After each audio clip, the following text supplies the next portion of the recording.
صاحب وسعت کو اپنی وسعت کے مطابق خرچ کرنا چاہیے، اور جس کے رزق میں تنگی ہو جتنا اللہ نے اس کو دیا ہے وہ اس کے موافق خرچ کرے۔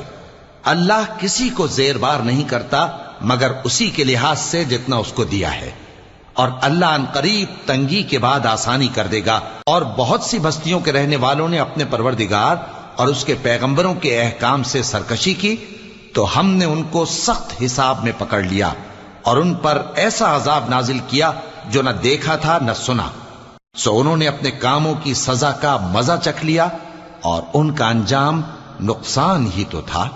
اللہ نے ان کے لیے سخت عذاب تیار کر رکھا ہے، تو اے عقل والو جو ایمان لائے ہو اللہ سے ڈرو۔ اللہ نے تمہارے پاس نصیحت بھیج دی ہے، یعنی ایسے پیغمبر جو تمہارے سامنے اللہ کی واضح آیتیں پڑھتے ہیں تاکہ جو لوگ ایمان لائے اور عمل نیک کرتے رہے ہیں ان کو